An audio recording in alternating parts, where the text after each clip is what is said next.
through this singleness, through this season of waiting, is where you pray that anything that is from your father's house or your mother's house that want to set precedents concerning your future marriage, Father, deal with it now.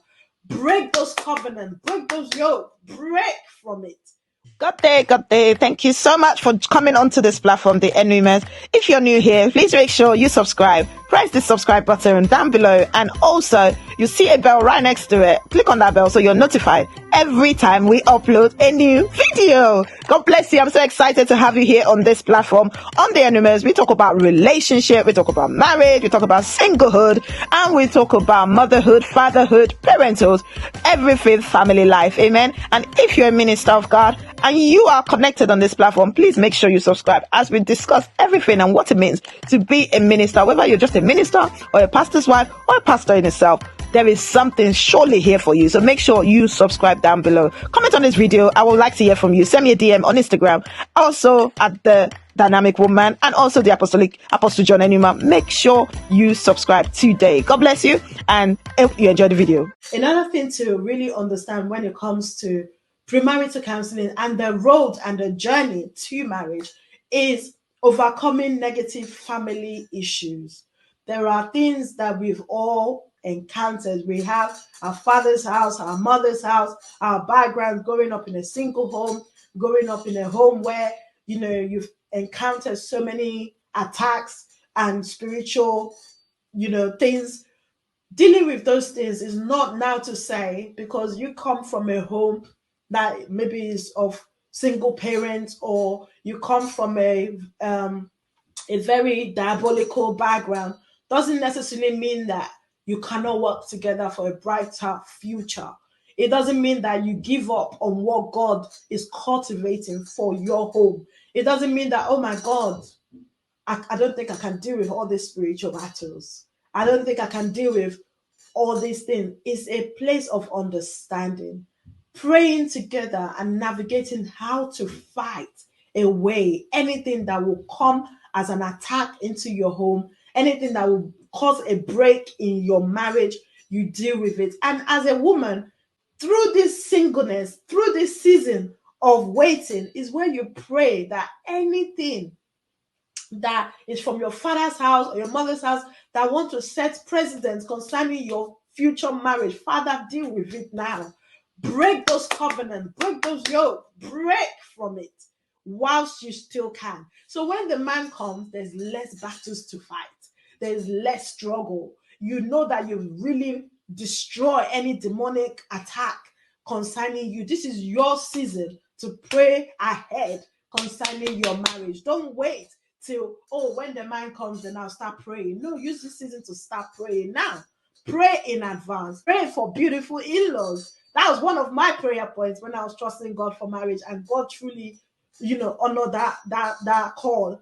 I cried to God that I want a home where my in-laws are beautiful, kind, loving, and take me as one of their own. That was my actual prayer point through my season of waiting. So if you're under the sound of my voice, make this note, write it down. It will be of value to you.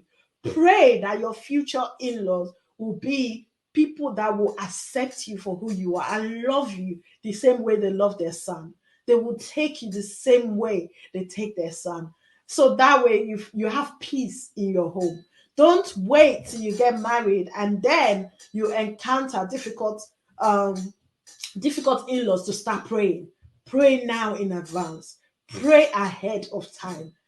You're speaking into your future. You're prophesying what you want to see manifest. It's very important that we all learn together. And I believe it's also of value to those that are already married, because there may be some things you're encountering in your home and you're thinking, why am I going through this?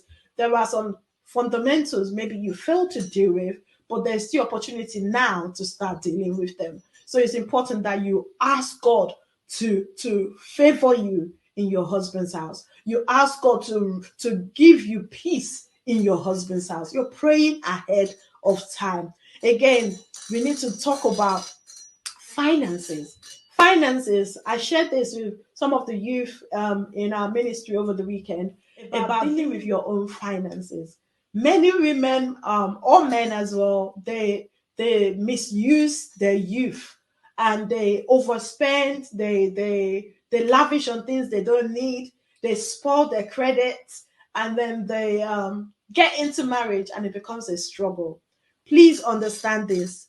It's important to work on yourself as an individual now.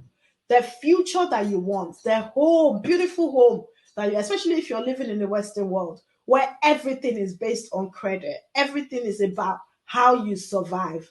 You need to be in a position where your finances are in order. You put yourself in order. This is of value because when you get to your home, you don't want to struggle. You don't want to find it difficult to get a job because you've damaged your credit score, and maybe you work in the financial industry and they need to do a background check and they see that you have CCJ on your name and you can't get the job of your dreams because you damaged your credit. These things are fundamental. And it's the same for the husband. He needs to work on building his finances all right, so that by the time you get married and you want to buy a home or do things together, these things will not be a challenge. It will not be a struggle. You will not now start overworking to build your finances together. It should just blend. So these are the season, this waiting season, this road to marriage is the time that you work and invest on getting things right. If you've already made the mistake of overspending, you've made the mistake of, taking out too many credit cards, store cards, you spend lavishly, that you have things on your name that will affect you in your marriage, start working on it. Start dealing with it. Start cutting away all those debts. Start working to make yourself better and stand in a better financial position, because this will help you in your marriage. So we need to ensure that we make full use. Thank you so much for watching this video. If you haven't yet subscribed, make sure you do so right this very minute and watch out for upcoming next videos. Thank you and God bless. Bye.